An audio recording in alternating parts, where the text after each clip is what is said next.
Donc, bonjour à tous. Aujourd'hui, donc, je vais vous présenter Blender, qui est un logiciel de création de 3D et 2D, majoritairement 3D. On s'éloigne un peu du stream habituel de code parce qu'ici, là, il n'y aura pas de code, en tout cas pas pour le moment. On va déjà commencer par la présentation du logiciel et un peu de modélisation. Voilà, on change un petit peu la formule ce soir. Tac. Donc, on va commencer par une petite présentation. Donc, hop, voilà. Donc le stream aujourd'hui va être en deux parties. Donc première partie de présentation du logiciel, donc, où je vais vous expliquer déjà qu'est-ce que c'est qu'est-ce que c'est Blender, à quoi ça sert. On va faire une petite, on va raconter sa petite histoire magnifique avec les joies de l'open source et du crowdfunding. Je vais vous montrer ses principales possibilités, ses avantages et ses inconvénients par rapport à d'autres logiciels du même genre, et faire un petit showcase de ce qui a été fait, des plus gros projets qu'il y a eu avec Blender. Voilà. Et du coup, en deuxième partie, on va jouer un peu. Je vais déjà vous présenter le logiciel en lui-même, quoi il ressemble, l'interface, comment on s'en sert, les petites opérations de base. Et ensuite, on va modéliser deux choses pour commencer. On va faire une épée pour montrer vraiment la modélisation ultra basique, voilà, comment on fait pour créer un objet 3D, le modifier, lui donner forme. Puis on va rajouter un tout petit peu de complexité en faisant une enclume qui va me permettre de faire des formes beaucoup plus arrondies et de faire un peu de sculpture. Et enfin, si on a un peu de temps, on fera un beau rendu. On essaiera de mettre des beaux matériaux, de faire quelque chose d'assez réaliste. Voilà, et de faire une petite image sympa pour conclure. Voilà, voilà. Donc, pour commencer, on va faire donc la petite présentation du logiciel. Hop. Donc Blender, c'est une suite d'outils libres pour la création graphique 2D et 3D, majoritairement 3D. C'est-à-dire que donc on a un logiciel qui est plutôt tout en un, qui réunit vraiment tout un tas d'outils très utiles pour le graphiste. On va avoir un éditeur de vidéo, on va avoir de la modélisation, de la sculpture, de l'animation, de du comment? Voilà, des outils pour texturer, pour faire des jeux vidéo. On va vraiment de tout. C'est un outil très complet, Blender. Donc c'est un logiciel libre, c'est un des piliers des logiciels libres, il est quasiment installé sur toutes les distributions Linux. Il a été pensé comme ça à la base. Il est gratuit depuis quasiment sa création. Voilà. Et du coup, il permet donc de créer toutes sortes de médias, d'objets graphiques en eux-mêmes. Donc, il y a eu beaucoup de courts-métrages qui ont été faits avec ça. Il y a des effets spéciaux qui ont été ajoutés à des films. Il y a des jeux vidéo qui ont été créés. On s'en sert pour la publicité, pour beaucoup de choses. Voilà.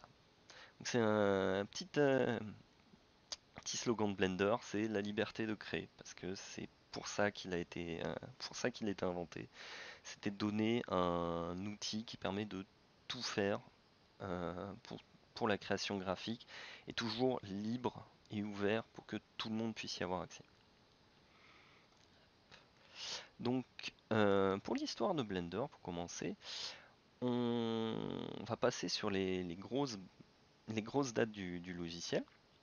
Donc, le logiciel a été imaginé et programmé par des développeurs néerlandais en 1989. Ah oui, d'ailleurs. Ouais, ça ferait un peu, Très très bonne année. ça ferait un peu vieux, 1889. Donc oui, programmé sur Amiga pour un studio, leur propre studio d'animation qui s'appelait Neo Geo. Absolument rien à voir avec la console de jeu au passage. Donc à la base, c'était vraiment un outil c'était plus un outil pour faire le rendu 3D. ils utilisaient autre chose pour faire la modélisation. Et c'était vraiment un petit outil interne pour eux, voilà, pour leur boîte, qui s'appelait pas Blender en plus à la base, mais qui a été, ils ont changé le nom un peu plus tard pour Blender. Alors pourquoi Blender? Euh, c'est en référence à une chanson du groupe Yellow, groupe américain des années 80. Si vous avez l'occasion d'écouter, c'est donc une chanson qui s'appelle Blender sur l'album Baby. Voilà, si vous avez l'occasion d'aller voir. Donc Blender a continué à être programmé en interne jusqu'en 94, où il a vraiment été du coup nommé Blender et utilisé ailleurs que dans le studio. Puis en 98, il a été publié pour Unix, pour Linux, et sous forme gratuite. Alors, sous forme gratuite avec une partie du contenu qui était payante, 90 $ à l'époque. Donc c'était pas complètement gratuit à ce moment-là, mais voilà, fallait faire tourner l'entreprise. Ils ont créé une entreprise qui s'appelle Not a Number pour l'occasion. Et cette entreprise a continué de développer le logiciel, donc toujours sous la houlette de Ton Rosendahl. Voilà. Et donc pour faire tourner ce logiciel-là, il a cherché des investisseurs et il a espéré que voilà, avec la petite partie premium, il y aurait des retours sur investissement. Malheureusement en 2002, c'était pas le cas. Les investisseurs ont retiré leur part parce que le logiciel ne ramenait pas assez clairement pas assez d'argent, tout simplement. Et du D'investisseurs. coup, voilà, les Enfin, investisseurs ont retiré toute leur part, ce qui a fait que la boîte a fait faillite. Not a Number a fait faillite, tout simplement. Ce qui, euh, ce qui a un peu embêté Ton Rosendahl, qui voulait continuer le développement, et qui voulait continuer à ce que ce soit gratuit. Voilà. Donc il a vu avec les investisseurs, il a fait un deal pour essayer de récupérer le code source et les droits d'auteur. Ça a été, euh, Ça a été estimé à 100 000 euros à ce moment-là. Et du coup, Ton Rosendahl a décidé d'ouvrir une campagne de crowdfunding, une des premières pour du logiciel. C'est vraiment une des toutes premières campagnes de crowdfunding pour le logiciel. D'ailleurs, à l'époque, le crowdfunding, le mot n'existait même pas.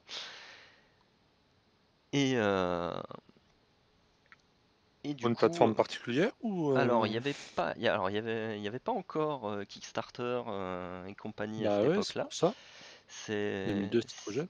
la, ben, la seule plateforme qui était vraiment dédiée à ça à l'époque, c'était Artistshare. Et du coup, c'était vraiment dédié aux artistes graphiques. Alors, je ne sais pas si ça a été sur cette plateforme-là. Le fait est que les utilisateurs étaient déjà assez nombreux à ce moment-là, ce qui a fait que la campagne de crowdfunding avait déjà ramené 50 000 euros en moins d'une semaine. Donc vraiment un record pour l'époque, parce que c'était vraiment pas quelque chose de très répandu pour le coup. Donc voilà, une belle histoire du logiciel libre puisque voilà, le logiciel du coup a été racheté et complètement libéré pour, euh, ben, pour être diffusé de manière libre.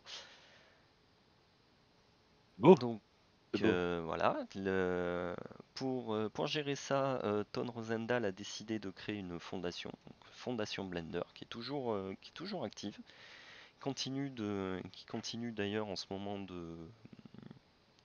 d'aider des petits logiciels, des projets en rapport avec Blender.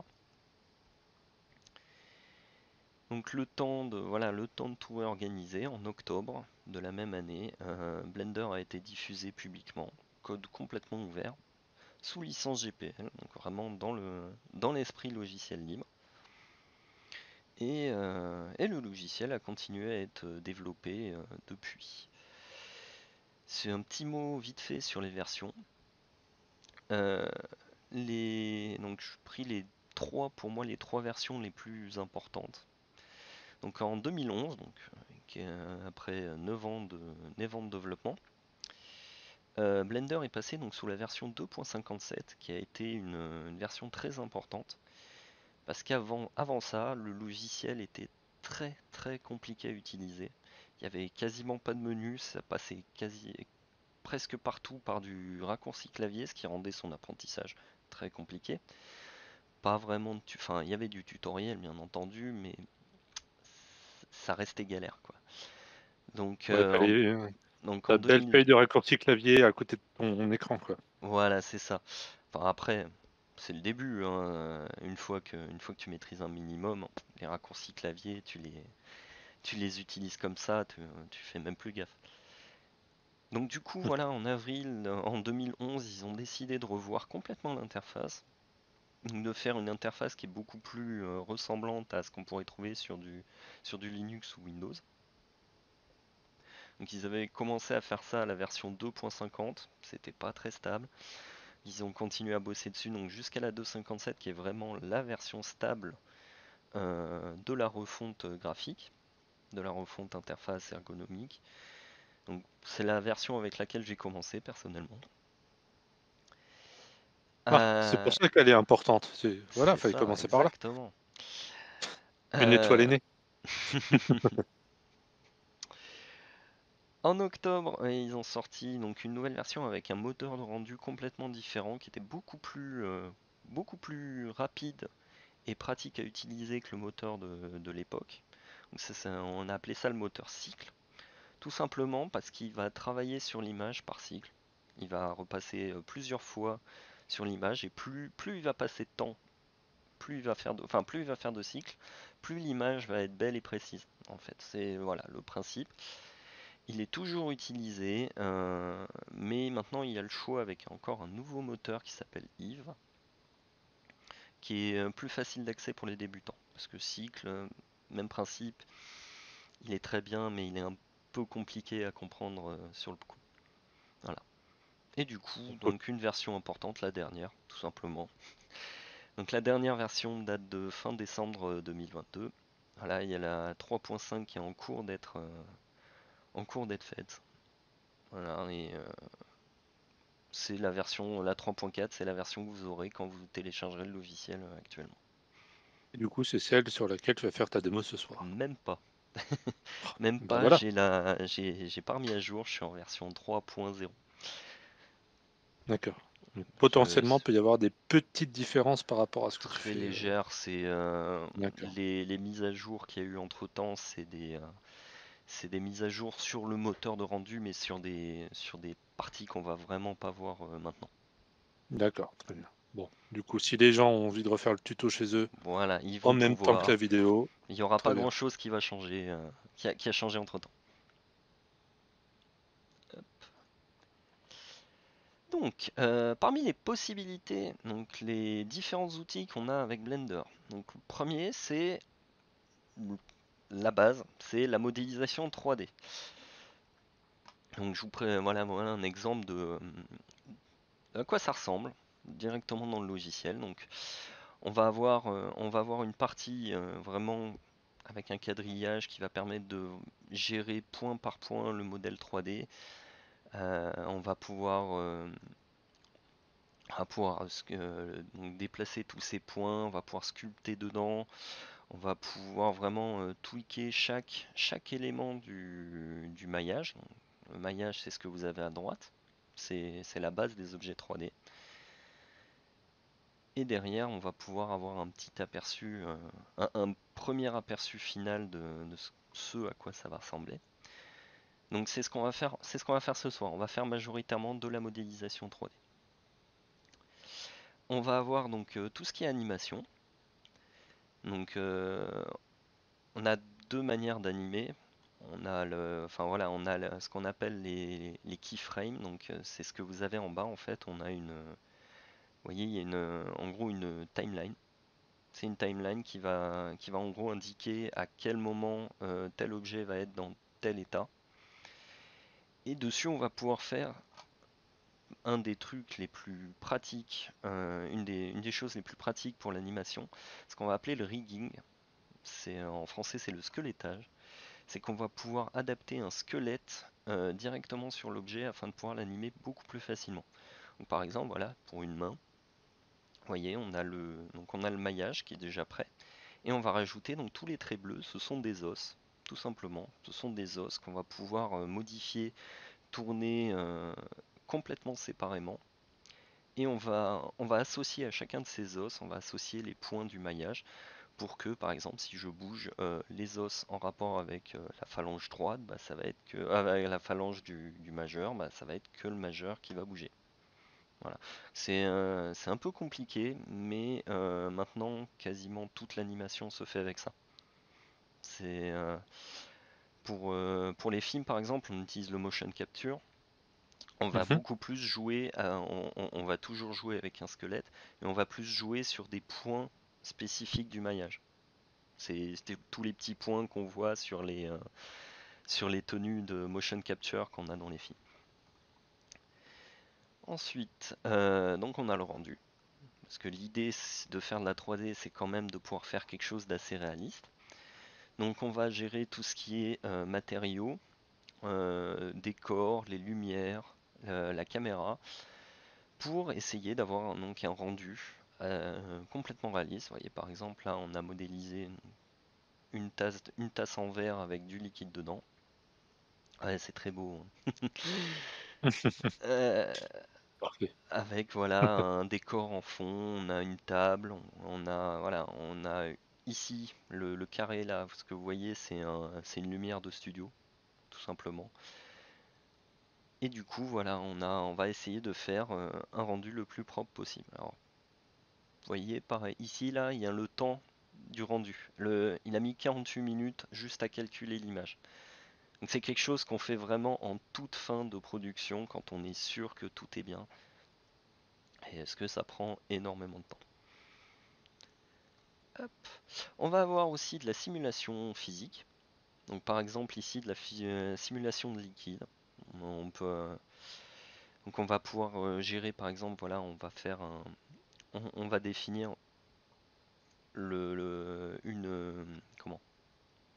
On va définir un objet de départ en fait. Donc c'est le cube enfin, le cube qu'on voit un peu derrière qui va servir de limite. Et on va rajouter voilà, un liquide, donc soit avec un objet qui va le générer, soit un liquide, on va dire, de base qui est déjà placé dans la scène. Et on va s'amuser après donc à modifier un peu modifier la scène pour que le liquide bouge, qui fasse des vagues, ce genre de truc.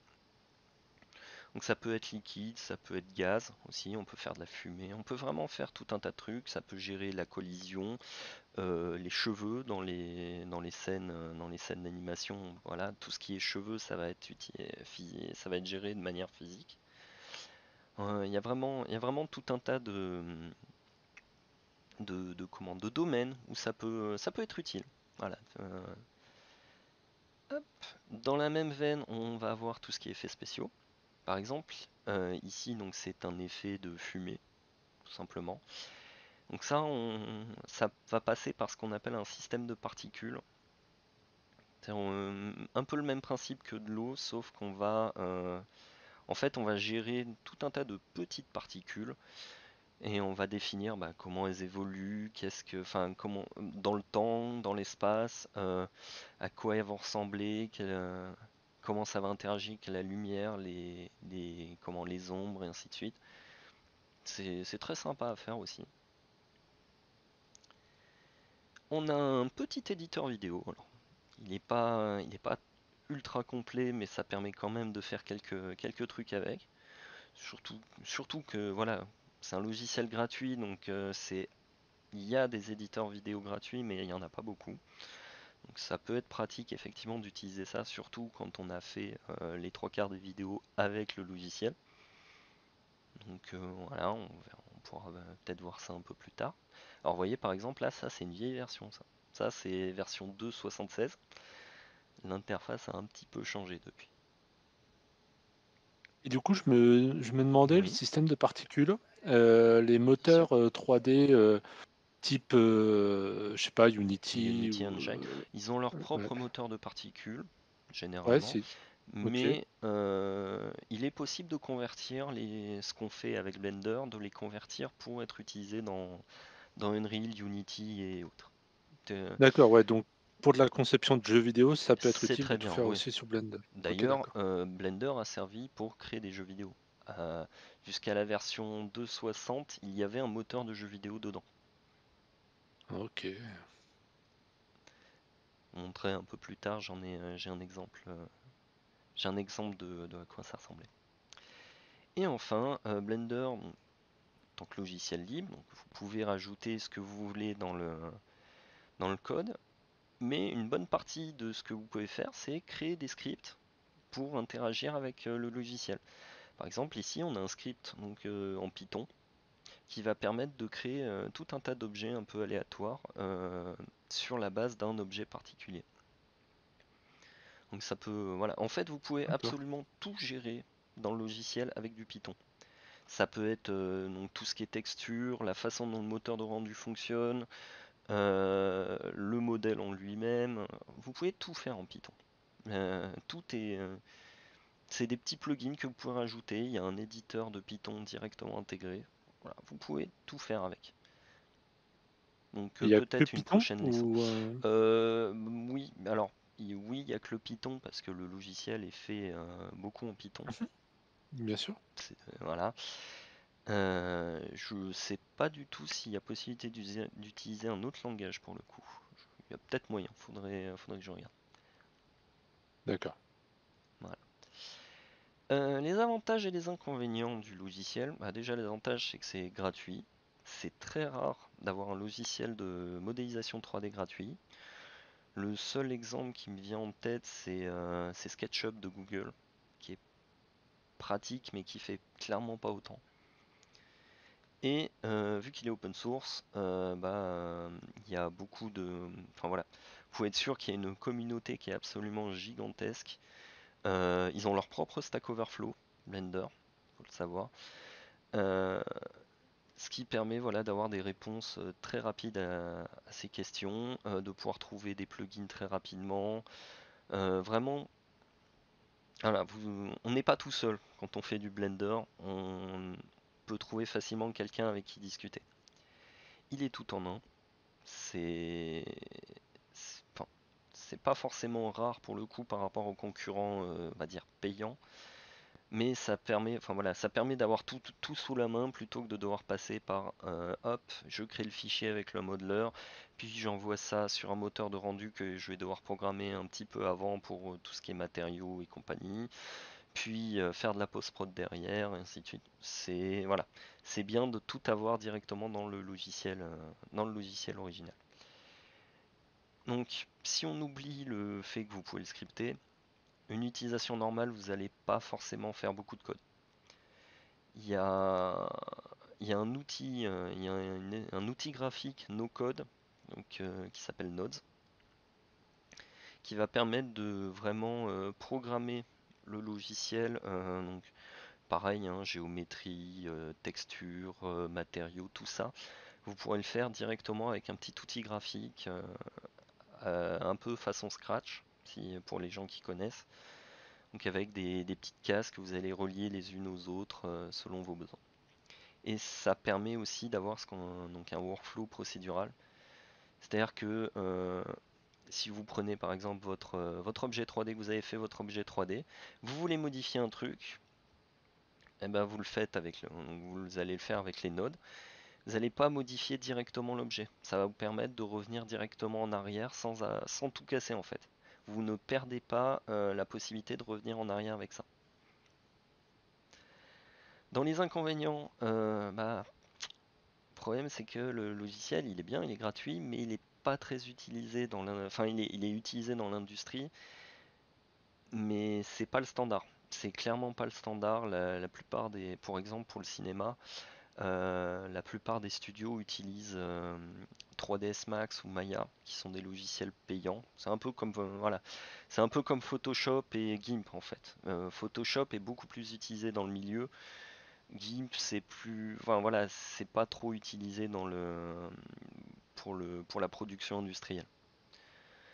Et tu as une Donc, analyse de ça, de pourquoi c'est moins utilisé?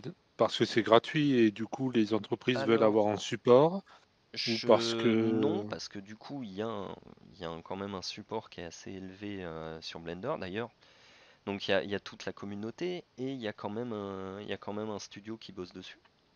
Donc D'accord, il y a quand même accès à du support. Je pense que c'est plus sur le fait donc quand ça a commencé entre 2002 et 2008-2010, le logiciel était, enfin, il y avait déjà des logiciels pro qui avaient beaucoup plus de capacité et des moteurs de rendu plus, plus souvent utilisés, en fait. Voilà, c'était les d'accord. habitudes industrielles. Prenait d'autres logiciels à ce moment-là. Surtout que donc les deux principaux concurrents de 3ds Max et Maya font partie d'une suite. Eux-mêmes font partie d'une autre suite, donc la suite Autodesk, qui était déjà utilisée de manière industrielle bien avant le cinéma. Donc je pense que c'est plutôt par habitude en fait. Ouais, d'accord. Voilà. Donc Blender, malheureusement, c'est toujours pas facile d'accès. Ça s'améliorait au cours du temps, mais il y a encore quelques petits trucs à savoir. C'est pas forcément simple, surtout quand on commence, d'avoir déjà la vision 3D et d'utiliser le logiciel rapidement. Ça passe toujours par des raccourcis clavier, mais il y a quand même, voilà, maintenant il y a quand même possibilité avec les menus d'aller un peu plus vite. Malheureusement, il nécessite un matériel assez récent. Il faut déjà parce que bah, il y a besoin de calcul, donc vaut mieux avoir ça qui traîne quelque part. Et, et ça bouffe des ressources, tout simplement. Donc vaut mieux avoir un matériel récent de moins de 10 ans. Bon, je l'ai dit un peu avant, l'éditeur vidéo est pas super complet. Et il y a des bugs qui traînent. Les versions sont assez stables. Il y a des versions long term support. Mais si vous mettez à jour assez régulièrement, vous ne serez pas exempt de bugs. Donc pour finir, donc un petit showcase de ce qui a été fait. On a donc quelques courts-métrages. Donc la plupart des courts-métrages que je vous montrais ont été faits de manière libre, complètement libre. Donc on a par exemple donc Agent 327 qui est basé sur une bande dessinée néerlandaise. C'est voilà, adaptation de la bande dessinée en film. On a Big Bug Bunny qui est un des premiers vrais projets libres en matière de médias 3D. Donc il est disponible sur YouTube, vous pouvez le trouver assez facilement. De celui-là a été créé un jeu vidéo que je vais vous montrer après. Euh, voilà, le famoso Big Bunny. On a Tears of Steel qui est qui a été un peu plus développé derrière. Donc avec voilà, une manière très réaliste, on sort un peu du cartoon. On a eu aussi on a eu Sprite Night, on revient dans le cartoon, c'est un des plus récents pour le coup. Il est sorti il n'y a pas très longtemps. Vous allez le voir d'ailleurs parce que ma version du coup date de l'époque où c'est sorti. Donc quand je démarre le logiciel, c'est ça.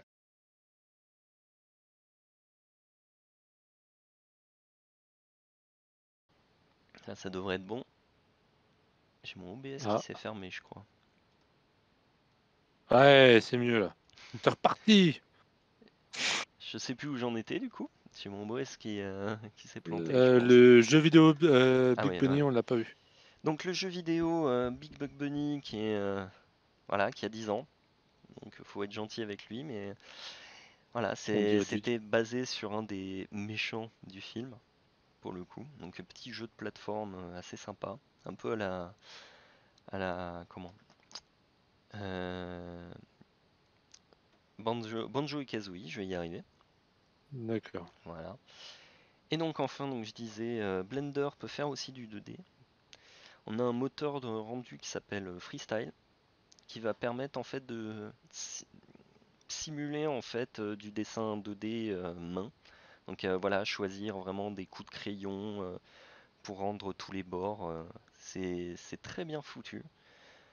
Il y a vraiment moyen de faire des trucs très sympas avec ça. Voilà. Ouais, effectivement, ouais, c'est On peut vraiment faire du cartoon avec ça. Voilà, voilà. Hop, on va passer sur Blender du coup. Hop là. Donc, deuxième partie, on va faire un peu de modélisation, on va toucher un peu.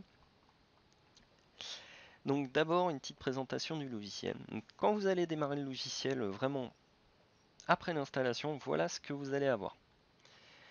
Donc Blender, c'est pas très compliqué, ça fonctionne avec un système de panneaux. À part le menu en haut, ce ne sont que des panneaux. Ça c'est un panneau, ça c'est un panneau, ça aussi et ça aussi. Donc de base, on a un panneau qui présente donc la scène en 3D. On a un panneau d'animation qui va pas nous être utile aujourd'hui. Un panneau donc avec une liste des objets dispo. Donc actuellement il y a une caméra, le cube au milieu et une lumière qui est ici. Et on a un panneau de propriété. Donc première ça, chose, oui, ça ressemble de base un peu à Unity, quoi. ça Pour ressemble, l'instant, en tout ouais, cas. ça ressemble à Unity. Après, le look de base fait très Unity, c'est clair. Après, Unity est plus récent, donc techniquement, on pourrait dire Unity ressemble à Blender. Oui, oui, là fait Voilà, la poule, on connaît. c'est ça. Donc, les options sont assez bien planquées. Pour le coup, c'est un panneau comme un autre. Donc, tout en haut de chaque panneau, en haut à gauche, vous allez avoir donc ce petit carré là, qui indique en fait quel panneau vous êtes en train d'utiliser. Vous voyez, il y a de quoi faire, hein. Il y a une console Python, il y a de l'info, il y a les nodes, il y a des éditeurs d'images, il y a l'éditeur vidéo, il y a un peu de tout. Et du coup, les préférences sont ici, très bien planquées. Donc les préférences, on va aller assez vite. Vous allez pouvoir changer le langage. Je vous suggère quand même de rester en anglais pour le coup. On a la taille de l'éditeur. On va avoir les thèmes. Donc si vous voulez changer les couleurs, enfin voilà, toutes les couleurs, les boutons à quoi ils ressemblent, tout est changeable ici. Les lumières, vous pouvez installer vos propres lumières.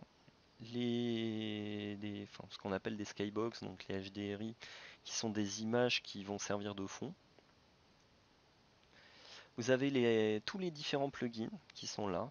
Vous voyez, il y a déjà une liste de base qui est assez conséquente.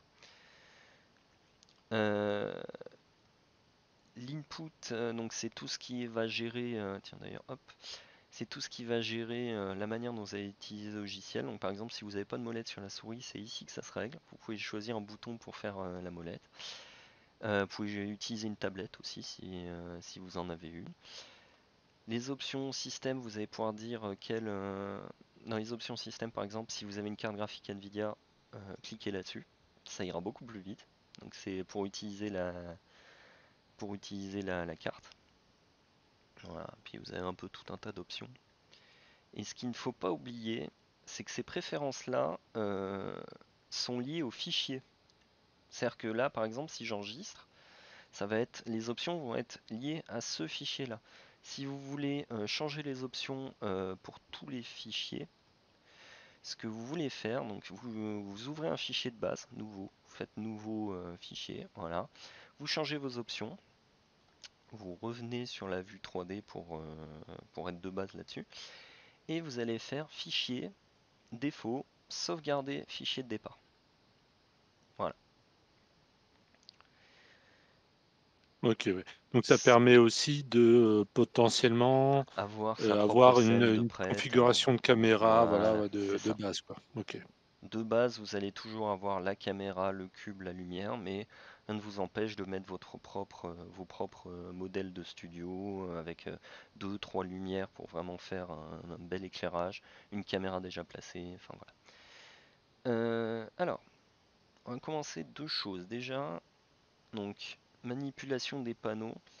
Vous pouvez supprimer et créer des panneaux en faisant clic droit sur les jonctions entre les deux panneaux.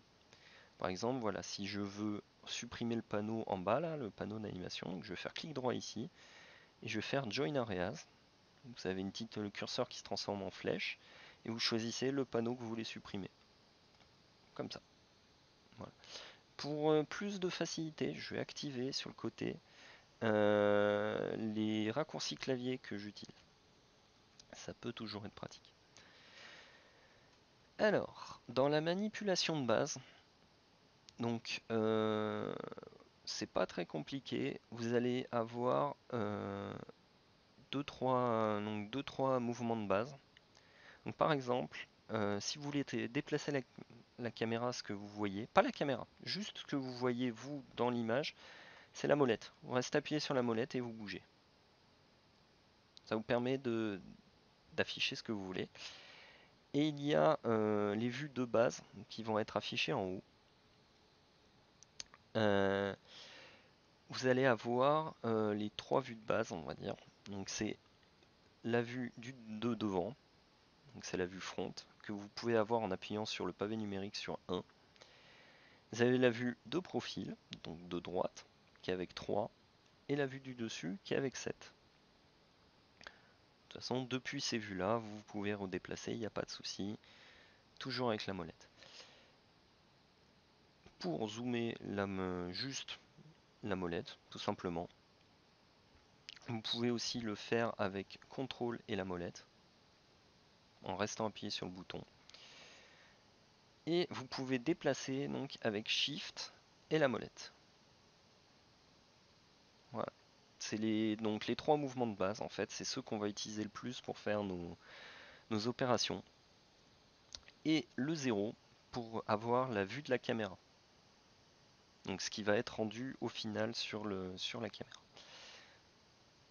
La molette est quand même très importante dans le déplacement. C'est ça. Donc pour ça, vaut mieux avoir une souris avec une molette. Ça devient rare de nos jours de ne pas l'avoir, mais si vous êtes par exemple sur PC portable, donc vous pouvez activer dans les options hop, le petit dans Input, vous pouvez mettre le émuler la souris à trois boutons et vous pouvez derrière utiliser Alt plus le bouton normal pour faire la même chose.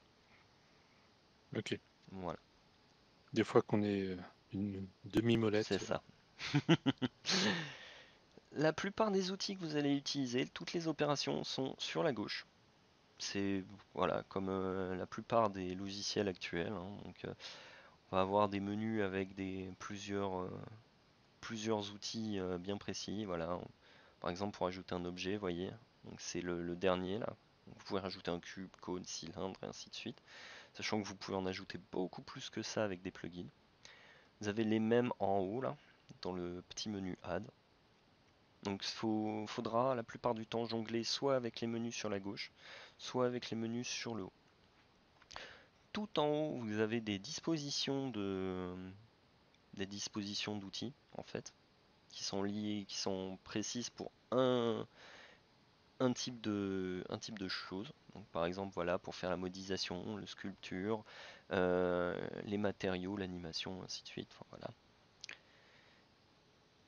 Et du coup, voilà, vous avez sur la droite des petits outils des petits outils pratiques. Par exemple, ici, vous avez ce qui est la position des objets.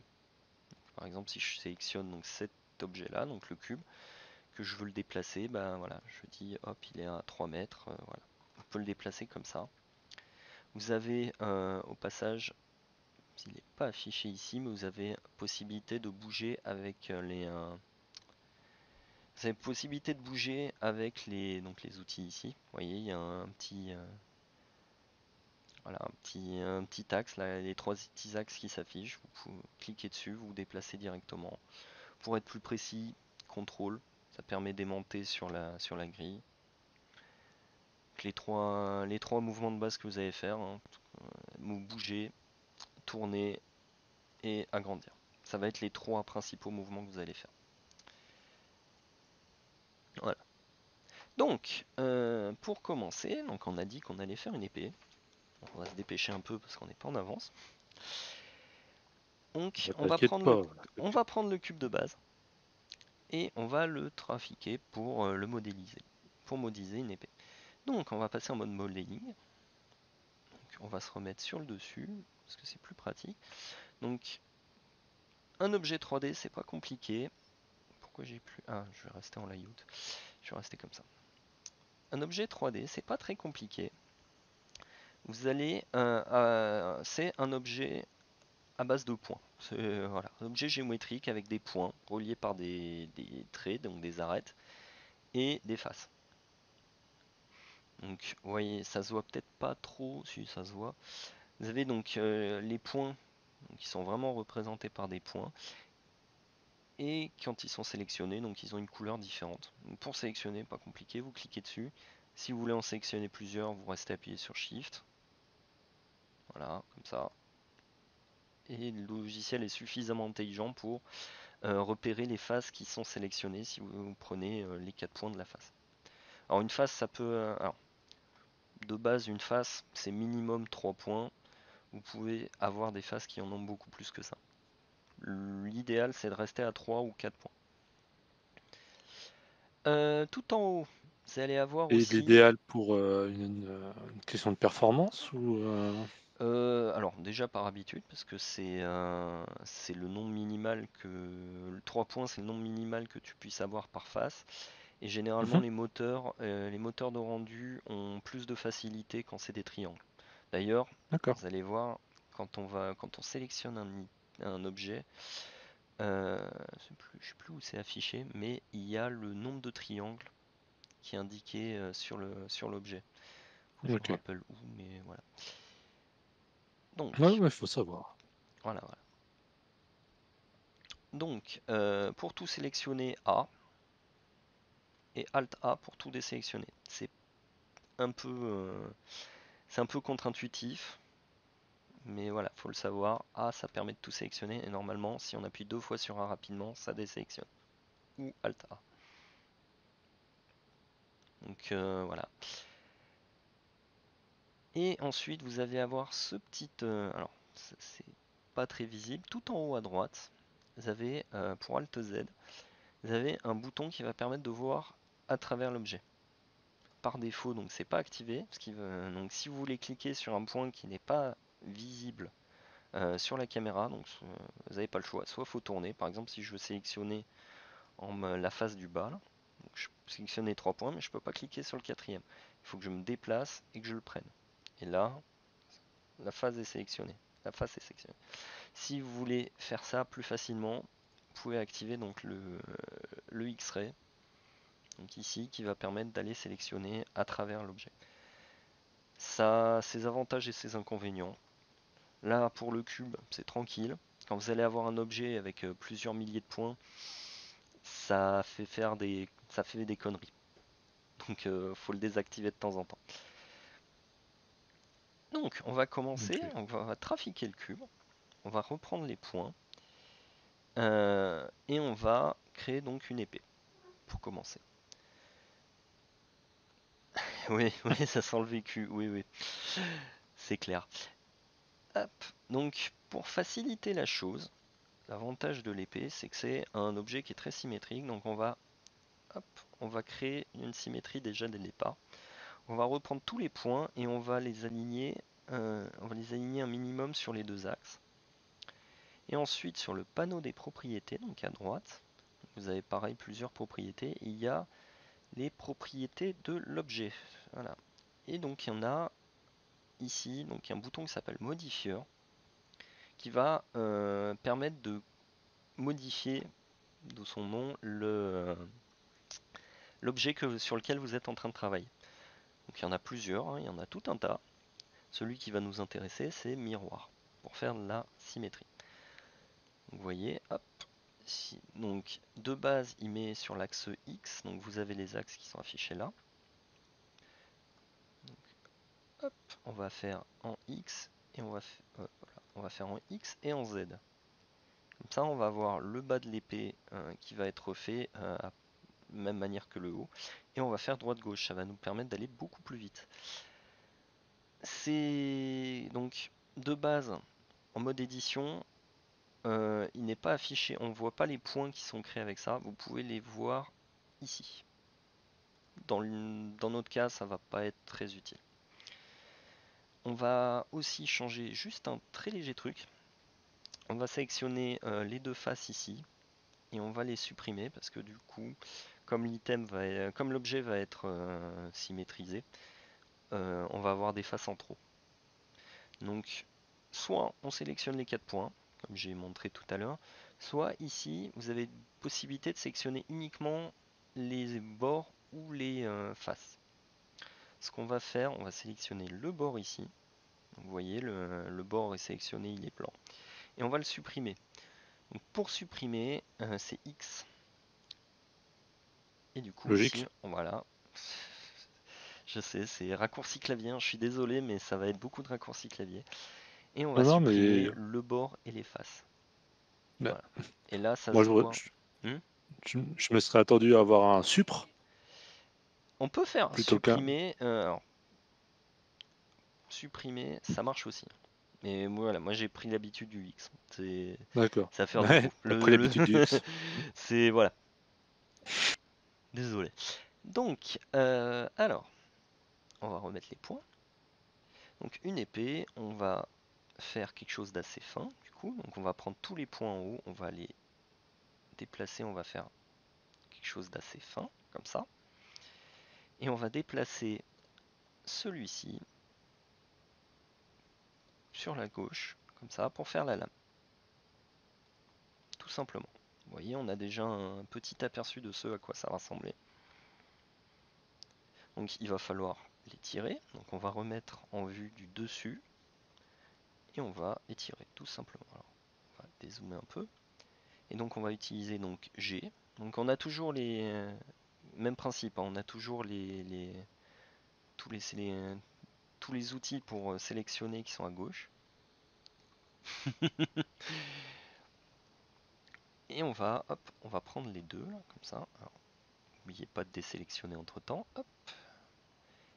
Et on va déplacer ça. On va essayer de faire quelque chose d'à peu près symétrique. 5 et 5. Voilà. Comme ça. On peut faire plus long même. Alors, je pense qu'on va pas faire plus. Si, on va faire plus long.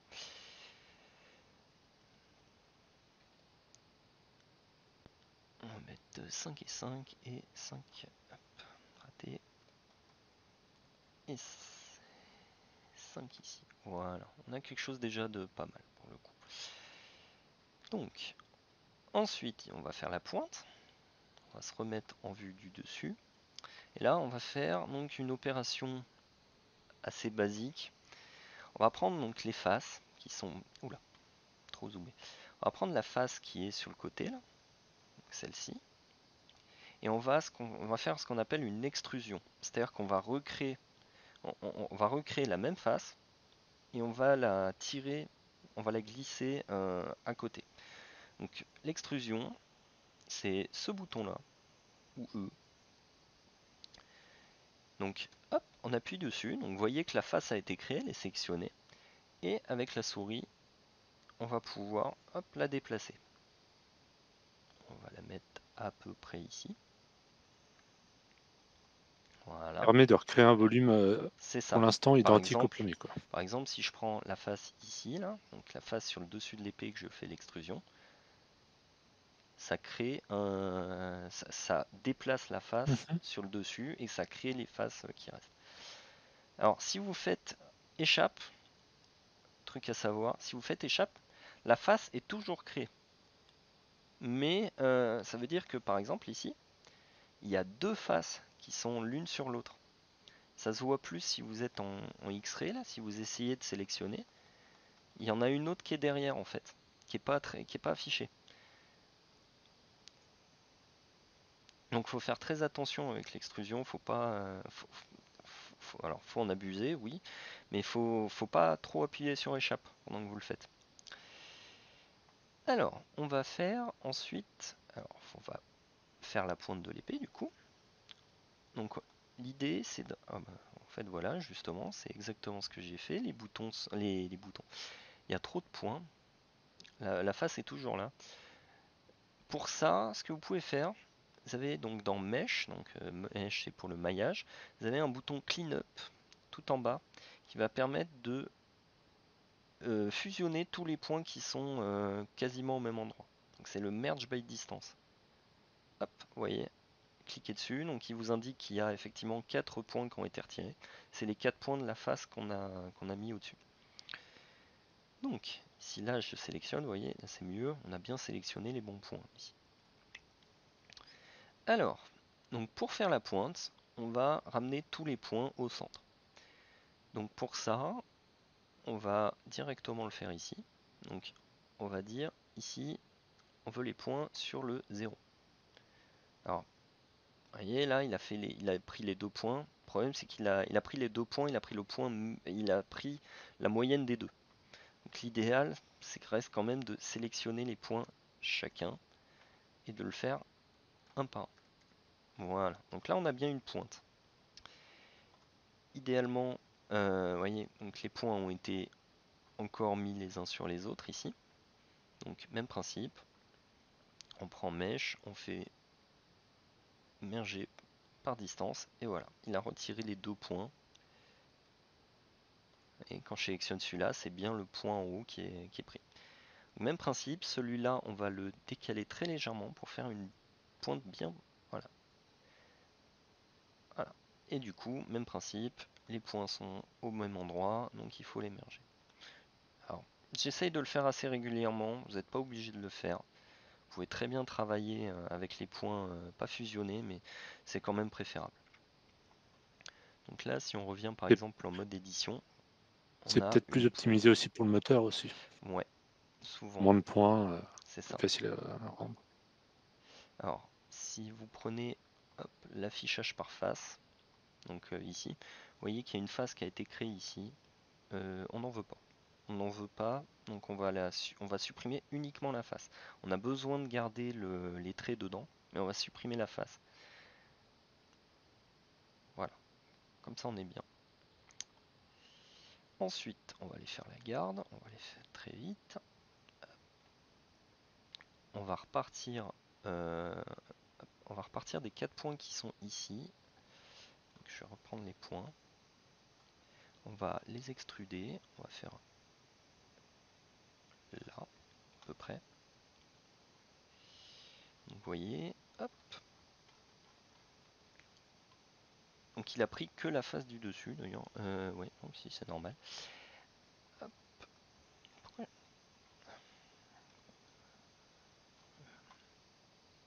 Eh bien, pourquoi ça veut pas déplacer? Voilà, on va y arriver. Je sais pas pourquoi il se déplace aussi peu vite là d'un coup. Donc l'extrusion, vous pouvez le faire aussi juste sur les comment? Sur les traits, les arêtes. Là par exemple, c'est ce que je vais faire. Je vais mettre oula. Je vais mettre en vue de profil. Elle est où mon épée? Elle est là. Je vais extruder vers le bas pour créer la face, la deuxième phase la face de la gare. Et cette face là, toujours pareil, on va l'extruder vers le côté pour faire la gare. On va le faire en plusieurs étapes. Comme ça, comme ça, comme ça et comme ça. Voilà.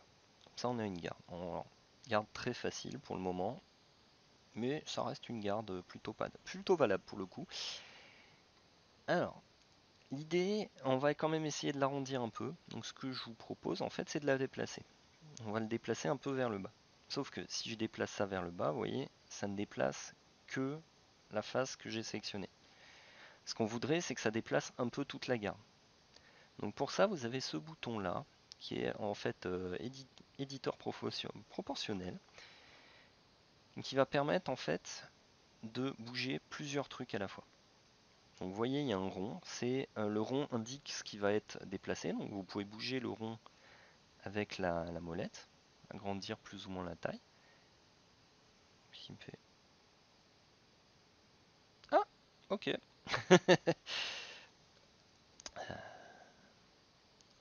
C'est pas grave.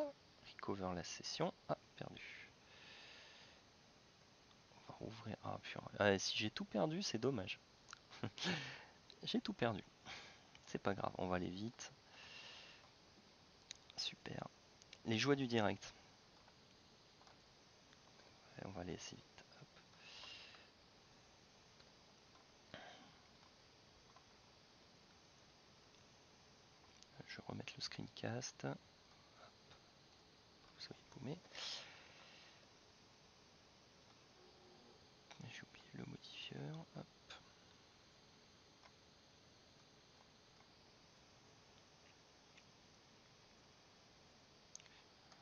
Ça.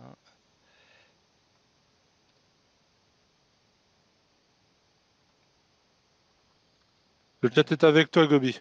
De quoi? Le chat est avec toi. Pardon, je parle dans le vide depuis tout à l'heure, Non, bah, j'avais coupé mon micro. t'inquiète, y a pas de souci. Hop, Après, voilà. il est 20 h déjà. Ouais. C'est comme tu le Je sens, finis. mais Je sais, j'essaye d'aller vite parce que je pensais pas que la partie présentation irait aussi, je mettrais autant de temps. Je suis un peu désolé. Hop, c'est pas grave, t'inquiète pas. voilà. Je vous montre un petit truc pour aller vite. On peut donc pour tout fusionner en un seul point, ce que vous pouvez faire, c'est utiliser l'outil de redimensionnant, donc le scale. Donc c'est S. Vous voyez, donc si je clique dessus, vous voyez, ça agrandit ou rapetit la chose. Vous pouvez taper directement des valeurs avec le pavé numérique. Donc par exemple, si je veux 2, hop, vous voyez, ça augmente de 2. Moi, ce que je vais faire, c'est 0. Comme ça, tout est au même endroit, tout est fusionné au même endroit. Il n'y aura plus qu'à bouger le point final, de le mettre en X et en Y sur le 0, comme ça. Voilà, et de fusionner tout, bien entendu, comme d'habitude. Hop, voilà. Et la pointe est faite beaucoup plus rapide. On va aller beaucoup plus vite. Hop, même principe. Ici, je vais, oula, on va extruder juste ça. Assez pratique d'avoir les pro tips de temps en temps aussi. Hop, alors, on va faire. Ah oui, petite astuce aussi. Si vous voulez par exemple la face de devant, vous appuyez sur 1. Si vous voulez celle de derrière, c'est CTRL 1. Pareil pour droite et gauche et haut et bas. Donc là par exemple, je suis en face, je suis en derrière. Du coup, donc si là je reviens en X-ray, là si je clique là, j'ai les derniers points, donc les plus près de la gare en fait. On va faire comme ça, voilà. J'aurais pas dû faire comme ça, c'est pas grave. On va C'est quand faire même comme une tout à certaine l'heure. gymnastique d'arriver à s'imaginer tout le. C'est une habitude à prendre en fait. Ouais. Pourquoi j'ai le. C'est une habitude qui se prend assez vite au final. Hop, D'avoir voilà. fait du. Bah, Même d'avoir avoir fait fait un ça peu de. pendant mes études au lycée. Ouais, c'est. Avoir fait de la 3D un peu au lycée avec du SolidWorks par exemple, c'est plutôt pratique pour le coup. Hop. Ouais, moi, j'ai fait du Inventor. Ouais, bah Inventor c'est pareil, même principe. Ah oui, oui. Mais c'est loin. Ça dépend pour qui. Il y en a pour qui c'est plus loin que d'autres, quoi. Ça. Ce que je vais faire aussi, avant toute chose, je vais mettre un peu plus large ça. Voilà, très bien. Donc, alors. Donc je veux tout ce qui est à droite là. Donc la face de droite là, très bien, c'est ce que je veux. Pourquoi j'ai pas de. Ah, il m'a pas fait le. Il m'a pas fait le. Si, c'est qu'il l'a fait. Donc, on va revenir. Donc l'éditeur proportionnel. Donc, vous avez donc un cercle que vous pouvez changer avec la molette qui va indiquer à quel point vous trafiquez le truc. Et vous voyez, quand je bouge, ça va bouger un peu tout de manière proportionnelle, du coup, d'où le nom. Vous avez plusieurs manières de faire. Vous allez souvent utiliser Smooth ou Sphere. Ça va changer l'amplitude en fait. Ok, d'accord. Voilà. Et ça marche. Donc ça marche pour tous les tous les outils donc déplacer, tourner par exemple si je tourne comme ça. Hop, voilà. Faire la taille aussi. Et du coup, on a quelque chose qui est plutôt pas mal pour le coup. Hop, et on va déplacer donc tous les points. Alors, ce qu'on voudrait, c'est que tous les points ici, là, tous les points en bas soient à 0. Euh,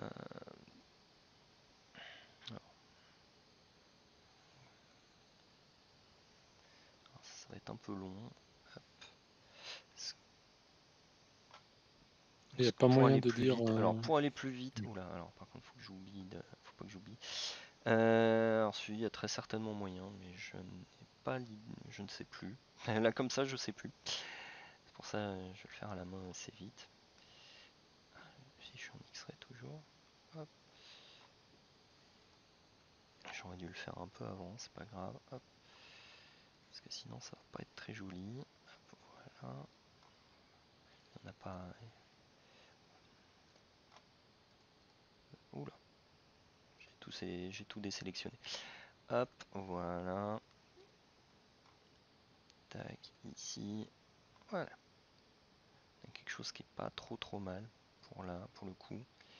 Et pareil, on va. Sauf ici, là, qui est à moins, je sais pas pourquoi. Hop, voilà. On va remettre. C'est bien comme ça. Donc on a déjà la gare. Voilà. Ce qu'on peut faire, alors ici, on va rajouter une face sur ces 4 points. Pour ajouter une face, vous sélectionnez tous les points dont vous avez besoin, vous appuyez sur F. Et voilà, ça fait une face, tout simplement. Rien de plus, rien de moins. On va rajouter la poignée, on va aller vite. Pour ajouter la poignée, on va rajouter un tore. Alors les objets, quand vous les rajoutez de base, ils sont toujours mis à l'origine. Donc, vous avez des options si vous voulez changer la manière dont il est fait, le tore. Donc là, on va aller vite. On va faire un tore de, je sais pas, allez, 0,25. Ça va prendre ton temps. Très bien comme ça. Et 0,10. Voilà. Que je regarde. Ouais, un peu plus grand quand même.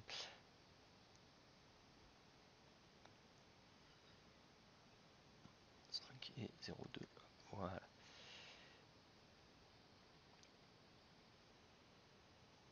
Et on va l'aligner, on va le tourner de 90 degrés dans l'axe des X pour l'avoir de manière verticale. Voilà. Donc, comme on travaille en symétrie, on va pas tous. Alors, déjà, on va le bouger. Pour le moment, on va le bouger sur le coin pour travailler dessus. Ce sera plus simple. On va sélectionner qu'un quart du tore. Ça ira très bien. Voilà, hop. Donc, B pour sélectionner avec le lasso, là, comme ça. Et on supprime les points. Hop, voilà. Ah, il y en a 2-3 que j'avais pas supprimé.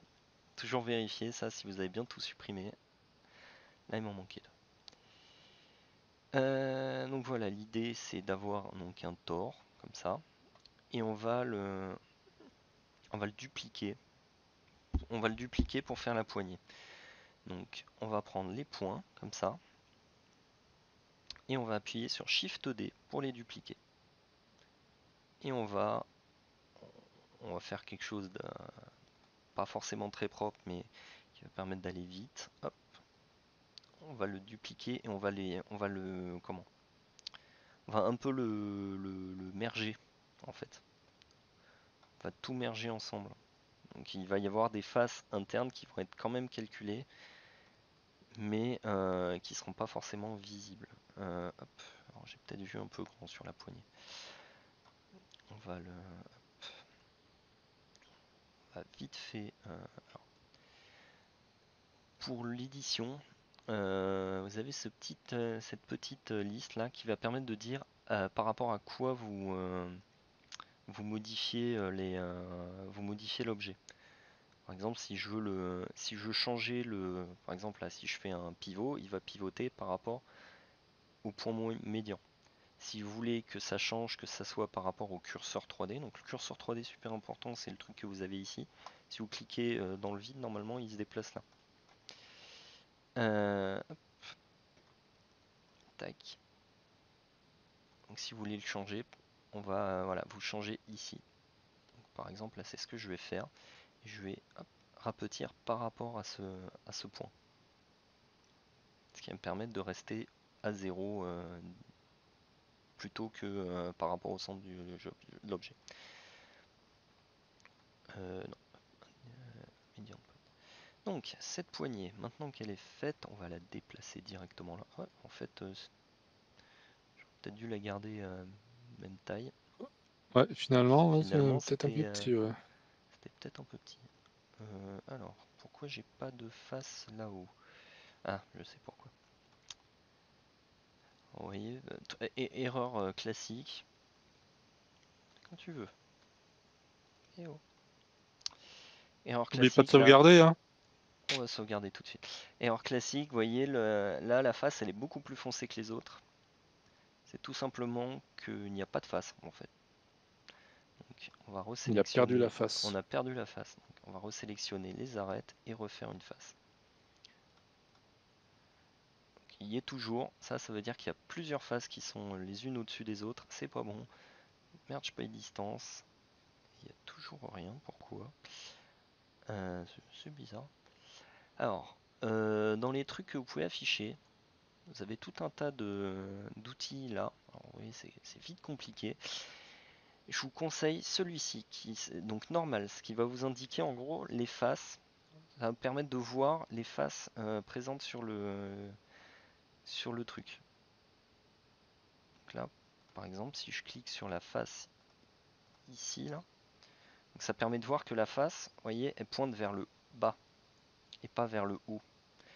En fait, donc ça c'est quand j'ai modifié l'objet, donc ça va à la fin sur le rendu, ça va pas se voir. La face elle va être calculée à l'envers.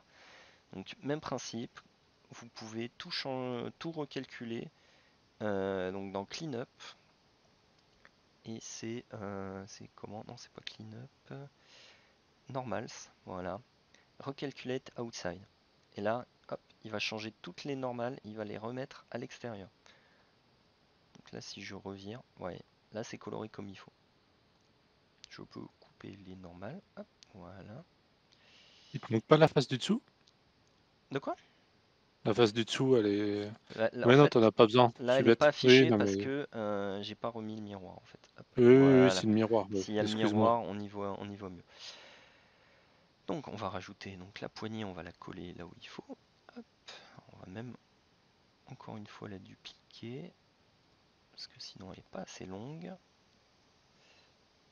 Voilà. Non, on va zoomer un peu. On va la coller directement sur l'épée. Alors, il va y avoir un trou, c'est pas très grave. C'est pour faire joli. Dire Forgeron, il était très inspiré ce jour-là.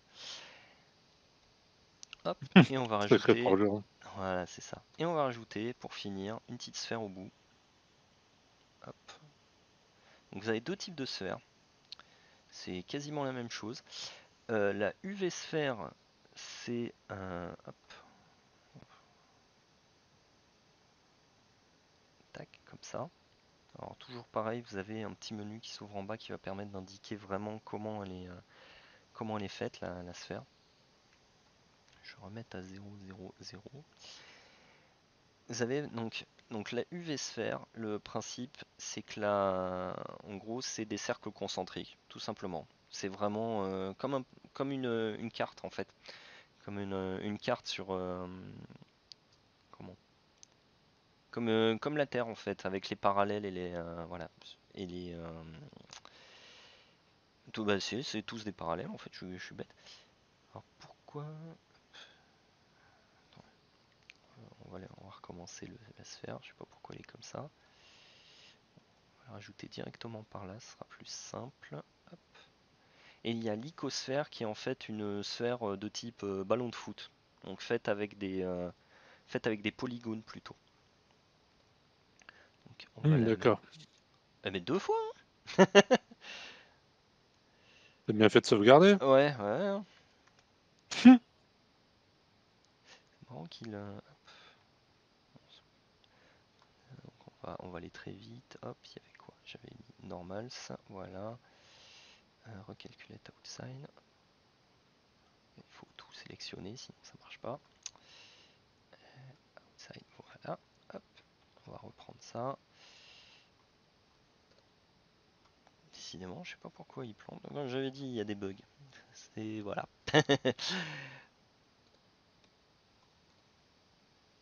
Ici.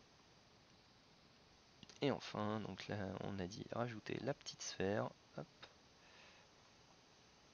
Il te manquera la face. Oui, il manque le modificateur. Hop, on va juste vite fait. La face de la garde, ouais.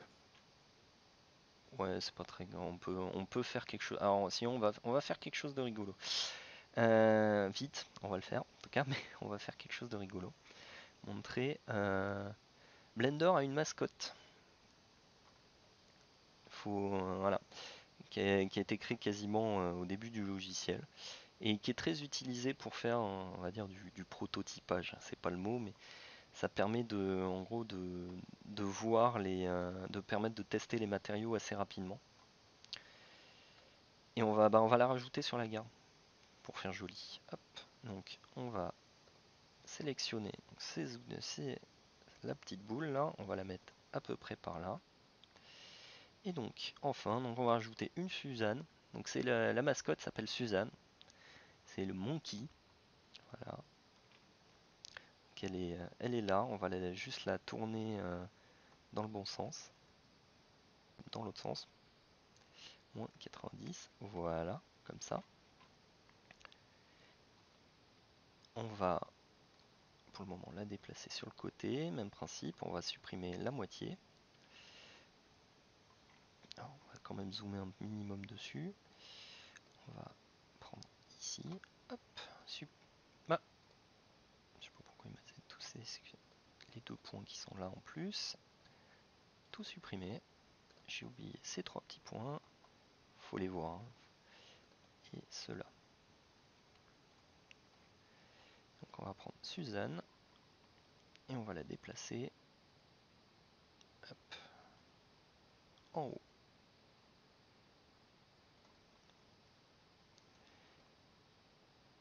Ici.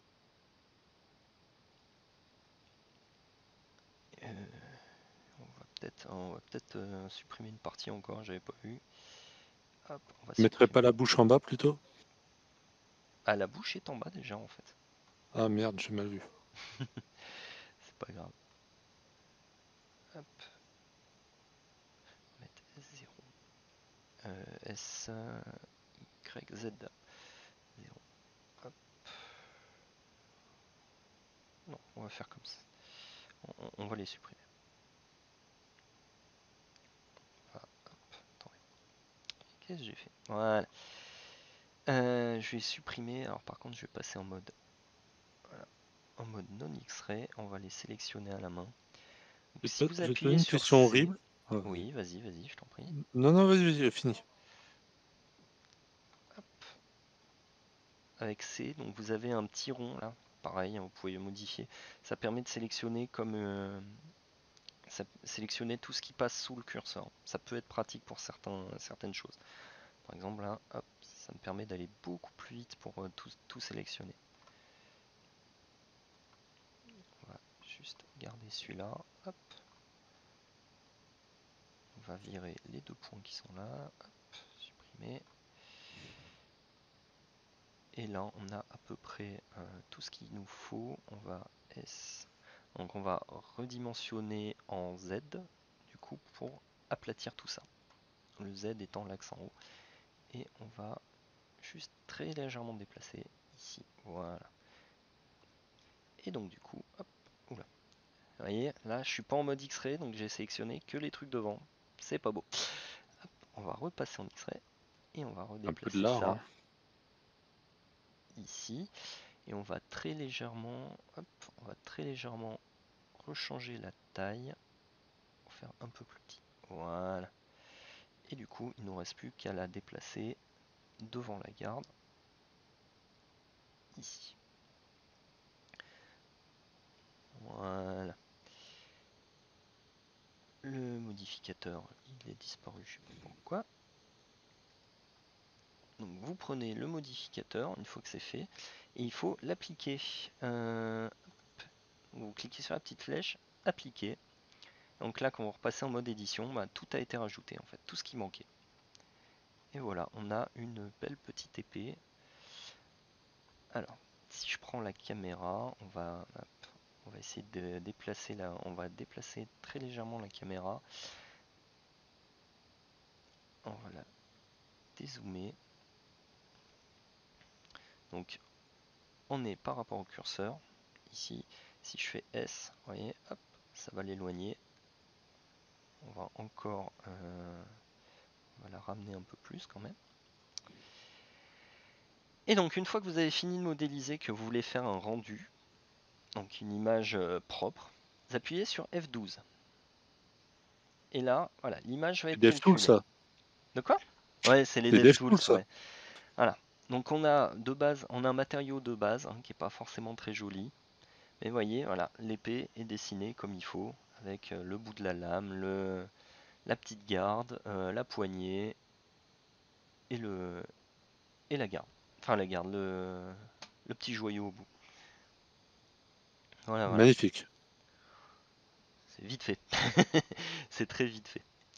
Ouais, écoute, en une petite heure On recommence en deux et deux fois. ou trois plantages, c'est pas mal. Ouais, Voilà, ouais, c'est beau, c'est beau.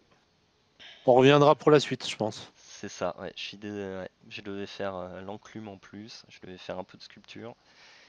Les matériaux, j'étais de base pas sûr de pouvoir les faire, mais la sculpture, je voulais montrer.